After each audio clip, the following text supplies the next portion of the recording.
Hello guys and welcome back to another video.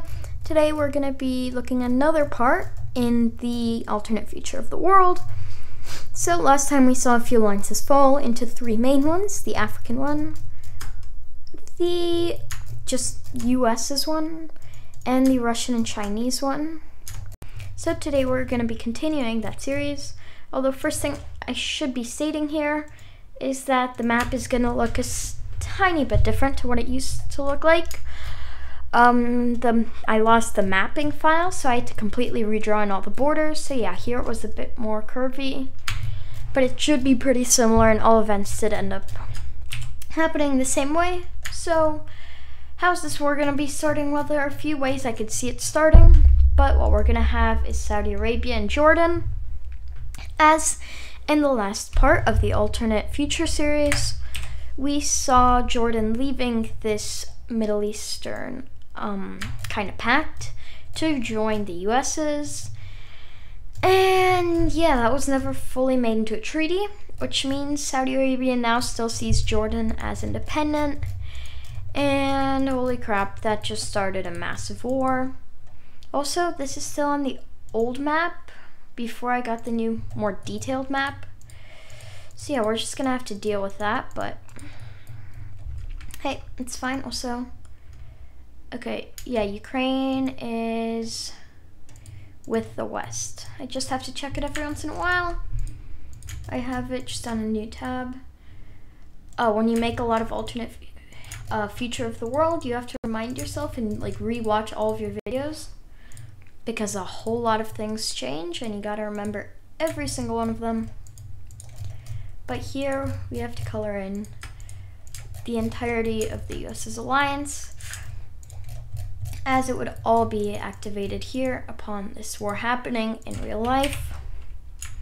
It is a defensive treaty, so same thing as NATO, the NATO Article 5. An attack on one is an attack on all, meaning that Saudi Arabia just declared war on half the world. But you know what happened with the other half of the world? Well, the other half of the world is their friend, and the other half of the world will be helping them here. So yeah, it's a huge fight between the East and the West, pretty much just 2.0. We have to color in every single country in the world to their respected colors, as the red team, well, they were already planning to go to war with the blue team here. It was gonna happen eventually. Also, does Japan have Sakhalin? Yes, Japan does have Sakhalin. South Korea, of course. So yeah, if I color one thing in wrong or something like that, I have most of it down, but not all of it. So yeah, that just happened. Half the world got involved in a war due to the aggression of Saudi Arabia. Well, Saudi Arabia has friends too, including just all of the East. And they are gonna come to their aid. So yeah, the world just went to war. And this new African alliance, who sees no point in going against the East, seeing as that would give them no land, all they care about is getting land. So they join in with China and Russia, which will be a huge help for them.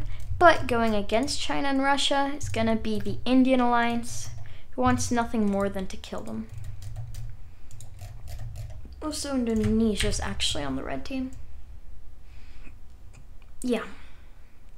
Massive war just broke out. Holy crap. Let's go ahead and get started. Where even do we start? Let's go ahead and look at Central African, Kenyan, and other African troops pushing into the new East African Federation. Not a lot of blue team troops are sent there to defend the country, and honestly it all falls with semi-ease. We see Nigeria putting up a stronger fight, although they do begin to get pushed in on. This won't last though, as Nigerian and other blue team troops begin to focus along the Ivory Coast area. And this is going to be pretty easy for them, as they have full naval superiority, and that allows them to meet up with Morocco and push into the Western African Union, which honestly may look pretty strong. It's really not. They push back a bit, but that's mostly in the Sahara, where they have the advantage. We also see that happening along the coast over here with Algeria and Tunisia, where blue team troops begin to push across. But in the Sahara, red team troops have the complete advantage, as they know the terrain much better than the blue team ever could. Over here in Asia, we actually see Australian and other blue team troops being ready for this and pushing into and capturing all of the island of New Guinea. We see Indonesian troops holding down their islands, but that may not last long, as the blue team is making some naval landings, wanting to wipe them out to make it a 1 or 2 front war. This also goes well for the red team, as they don't want too many fronts either, and push into this small Siberian-controlled part of USA and Japan. They also storm troops down to South Korea, which in this world is a very powerful country, having taken land out of North Korea and done nothing but expand. Honestly though, against the full Chinese military, they cannot win. Along the border of Pakistan and India, what you'd expect happens, which is just a land exchange. We also see here in Southeast Asia where Vietnamese and Thai troops are pushing up. Over here in the Middle East, we see Israel actually begin to, they're still pretty strong in this universe, but they haven't been doing too well. Jordan falls along with Israel, and a push into Turkey has started, along with the fall of Azerbaijan. So yeah, Israel and Turkey, both pretty strong nations, but against the full red team might here, would not win. Where does the blue team go next? Well, they actually start to pretty much full Argentinian, Chilean, Peruvian, and Bolivian troops are sent to help all Australian and New Zealand troops, along with a good portion of other blue team troops, to take out Indonesia. And yeah, that's going very well as they make a landing on Borneo and capture Sumatra, leaving only the island of Java, which is soon after captured. When it comes to troop numbers, I'd have to give it to the red team. When it comes to Navy and Air Force, blue team, economy, blue team. Military strength, pretty equal. Land area, pretty equal. They control 2 continents, but they control almost 2 continents, so. Actually, the blue team also almost controls all of Europe. Talking about Europe, well, Russia's actually going to have the advantage here, as the blue team was prepared, but not nearly as much as Russia was. They had their full military here, which pushes quickly into Ukraine and into Belarus, expanding their front into Romania and the Baltic states. Although once all of these countries capitulate, they hold a front, not wanting to push any further, as that could lead to their front destabilizing more than it already has. We actually see some amount of Nordic push over here in northern Russia, as it's not the most difficult area to take over. Not very well defended, although closer to St. Petersburg they get, the more resistance they face. This also holds true for pretty much all of the red team, as Madagascar is a very strategic point for the blue team. It allows them to connect with India from South America, and the red team doesn't want that. Pretty much all of these navies, South African, Angolan, Kenyan, Ethiopian, try to make a landing on Madagascar. Oh, sadly for them, this is actually a planned blue team strategy, with a lot of these troops landing on the island and nearly capturing the entire thing, until blue team armies pushed back into the Mozambique Channel. They had apparently retreated a lot of their forces to allow the red team navy to think they had won, and this leads to all troops that were sent to the island being completely cut off from supply lines and absolutely obliterated.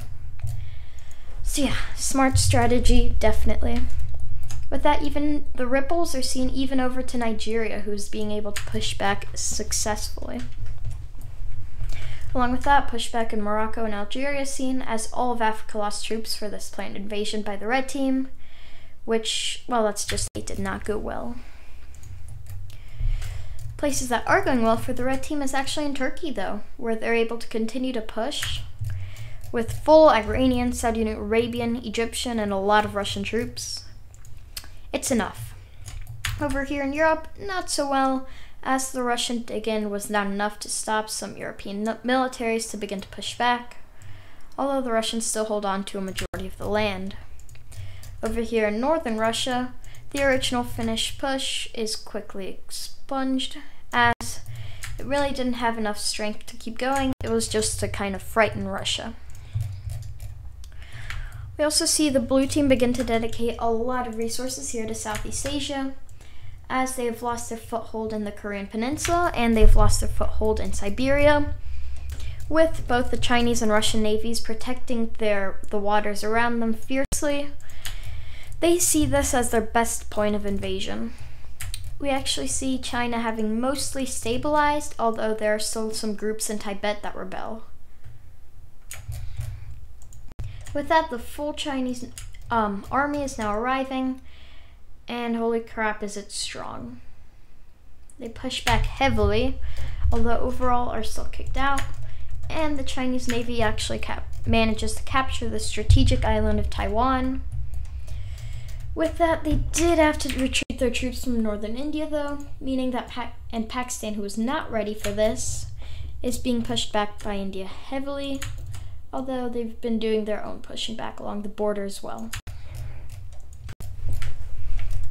With that, it's going absolutely great for India, and the blue team decides, hey, we've done enough there. Let's go ahead and focus on Europe, as they begin to retreat a lot of their troops out of Africa, leading to the complete recapture of Libya, and yeah, just all of these African nations being recaptured. Nigeria, who put up a very strong defense, as he eventually killed, and a push into Morocco started. Basically, the blue team decided we're not going to win in Africa. They have like a much stronger hold over the continent. We might as well focus on like Europe and Southern Asia, where we have already a good foothold, and they completely retreat troops out of Africa. This is seen as an actual win for the blue team, though, as it leads to them dedicating many divisions over here to Russia, pushing them back heavily, as this is all European troops, along with the US, Canadian, and Mexican forces, against the Russians, who also have to send troops down to Turkey and help against India and protect over here against the possible Japanese invasion. Yeah, the Russian armies are everywhere, and these blue team ones are only in this one place, and that one place has been completely pushed back and is now beginning a push into Russia.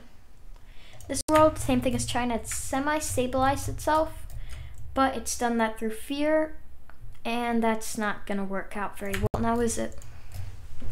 With that, the blue team begins to push in, although overall they don't get much progress, as the red team wants to completely kick them off of the Turkish peninsula, and this is going surprisingly well, as guess where the Russian troops were? Over here in Turkey. A majority of the country falls, although with Russian troops being down in Turkey, they aren't guarding St. Petersburg, where they probably should have been. And yeah, that's a huge win for the blue team here, who are making a lot of progress into Russia. With that, it's pretty even right now. I'd say, the red team controls all of Africa, but the blue team has North and South America. They also have Oceania and Southern Asia. Honestly, the blue team's actually winning here. And how are they going to cement this? With another pretty smart strategy. That strategy being allow Russia to think they're winning just so we can naval invade them. They retreat a lot of troops here out of Ukraine, causing Russia to be like, oh, look at that, we found a weakness in the blue team defenses, which is honestly what any sane country would have thought. What they didn't exactly expect, though, is a mass push back into Turkey, which honestly nobody expected, which is able to lead to blue team troops pushing up into southern Russia. And with this distraction, they push out into Ukraine and cut off Russia from the Black Sea. That's already terrible for them, but it's only going to get worse as the push back into Turkey is heavy, and the push into southern Russia cuts them off from Iran. This is a pretty smart strategy. Honestly, I don't know if Russia would have seen it coming, because like I said, any smart country would have seen a fallback of blue team troops here in the south and gone for it. It wasn't their fault. They didn't do anything stupid. It's just that the blue team had a pretty good strategy to win it. They do a similar thing over here in Pakistan, where they make them think that they're winning, just so they can naval invade and absolutely destroy the country. It goes a little bit less successfully, but they capture all of the south and even begin to push into Iran. Islamabad is captured and Pakistan falls, leading to the push into Iran and China. That's going very well, but somewhere where it maybe isn't going just as well as here in Southeast Asia, seeing as most blue team troops have been focused in on India and Pakistan. They haven't been focused in on protecting what's left of their Southeast Asian allies, including Vietnam and Thailand, who are cut off from India and begin to fall. Yeah, on this map, I think the blue team has gained more land so far, but it's pretty close. With that though, even India decides to retreat some troops out of Iran, Pakistan, and China, along with Afghanistan, in preference to European approach, as honestly they abandon all of Southeast Asia to die. They're sacrificing some things here. They even sacrifice the island of Madagascar, which finally falls, and a good amount of land back in Turkey. If you're wondering why they would do all this, it's because they're planning something huge, and that's a full out, like just insane invasion of Russia. This has started, and honestly, Russian troops, even with the help of their allies, have nothing against this. The push is made so fast and so strongly that Russia has no time to react, and all of the country's important land is captured, leading to their immediate surrender. This is now just foreign troops holding the land. Yeah. All of these troops here does lead to the fallout of Pakistan and the reestablishment of the country though, which is obviously bad for the blue team, but not as bad. Like, would you rather be fighting Pakistan or Russia? Pakistan is a very powerful country, but Russia is even more powerful. This also leads to China continuing to push here into southern India, although once again, they'll survive. This blue team push into Russia is only seen more and more as they begin to push into Central Asia, which China has sent about only a couple thousand troops to. Yeah, they didn't really care about defending it, and the area falls. With that, we now see the blue team having the complete upper hand. In the beginning, it looked pretty even. Then it would actually look like the red team was gonna win. But now with the fall of a lot of Russia's important land and the capture of Central Asia, it's looking more and more in the favor of the blue team. This only continues as Iranian troops are forced to be sent to Central Asia to at least attempt to push back the blue team. This goes successfully, although it doesn't go successfully over here in Turkey, in which the country is completely recaptured, along with Azerbaijan, Jordan, and Israel. And yeah, that Central Asian assault is now being seen more as a blue team ploy to get Iranian troops out and to get their own troops in.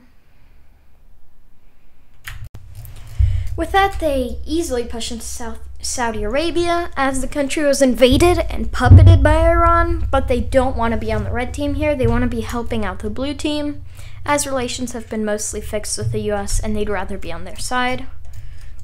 With that, the entire country switches sides, and this leads to the same thing happening in the UAE, Oman, Qatar, and yeah. Iran's now on their own down here.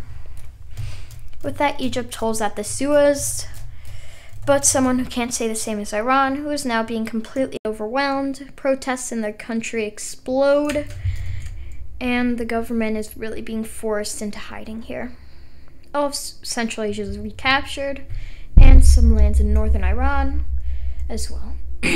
With that, there are actually some mountains here where Iranians set up guerrilla warfare, which goes well. I got some people actually commenting, hey, pay attention to the mountains, so sure, I'll pay more attention to the mountains. That doesn't apply to the coast, though, as the Iranians have no mountains there to defend them.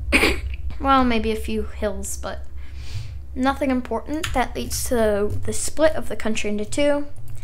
And although Indian troops are forced to retreat to do this new invasion, honestly, it's seen as a complete victory for the blue team, despite their now losses, like heavy losses here in India and Southeast Asia. These losses are beginning to be noticed, though, as India is beginning to fall, and what once looked like an easy victory for the country is now looking like a total defeat. This won't continue for long, though, as with Iran gone, blue team troops can now begin to march for India. Chinese troops, who are incredibly powerful here, are beginning to push back into Central Asia, but honestly, they do not prioritize the region, as it is still not very important. It's nothing too strategical, and although it would obviously help, any land helps, and they'd rather get some more important land. Also, I never colored in Singapore here.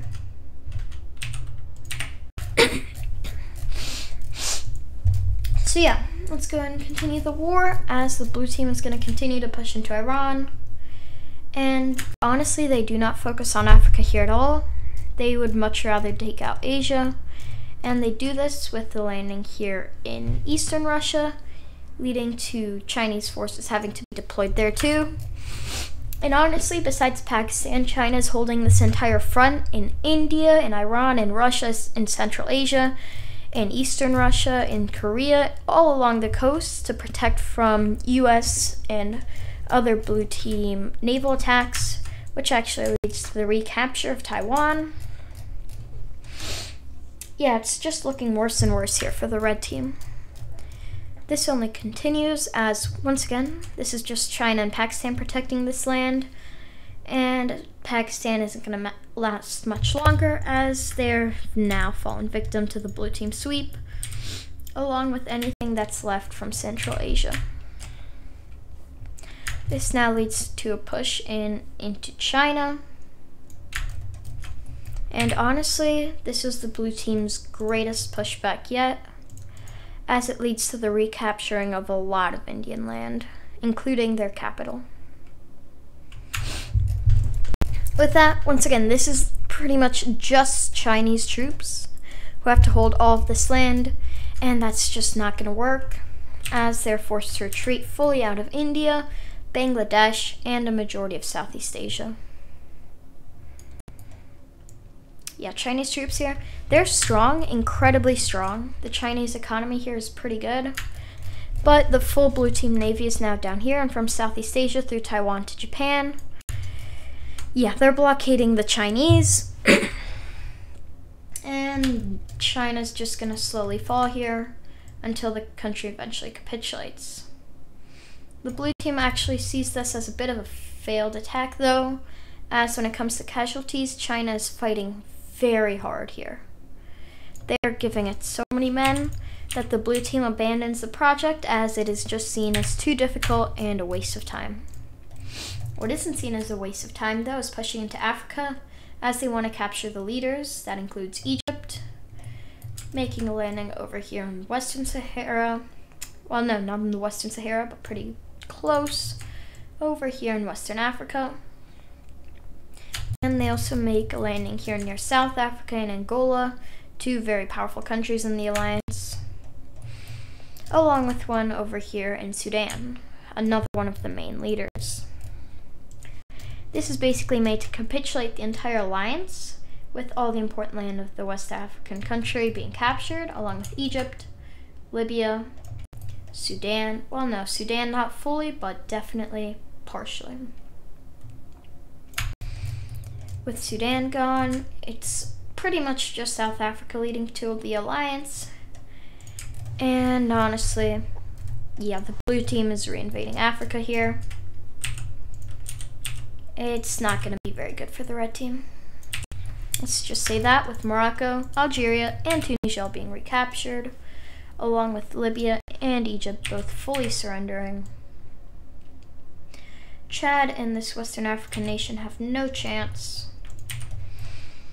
as, the blue team, just as quickly as they abandoned Africa, are now pushing back in.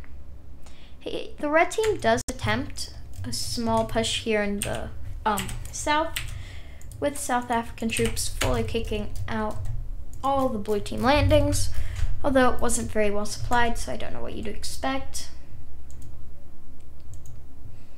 Along with that, we also see South Africa pushing back along the border, as blue team troops were blitzkrieging their way in and were not fully prepared. With about half of Africa gone, though, South Africa is beginning to see less and less hope, until we see all countries slowly but surely falling, with the push into Sudan happening, leading to the country's full-on surrender, a push into the Central African, to just this new Central African nation. Ethiopia completely rebels. Oh, and it's the Central African Republic. There we go. Just left me for a second. Nairobi is captured, and this new Kenya falls. The old, oh my god, why am I forgetting these names? Eastern African Federation is completely recaptured, and it is now just Angola and South Africa versus all of the blue team. They actually agreed to a peace treaty here in which South Africa gets a new government but is allowed to keep their empire. Honestly, South Africa, who just wants to be the strongest here, agrees, and it's now just China left. It's just going to be one long and painful war from here on out. The blue team has complete naval dominance at this point, which allows them to take any and all islands near the Chinese coast. Once again, bad map, you can't see them here, but they are there. And it's just going to be a slow but sure death, as, it's just sad. China begins to slowly fall. This has already been about half a year of trying to push in.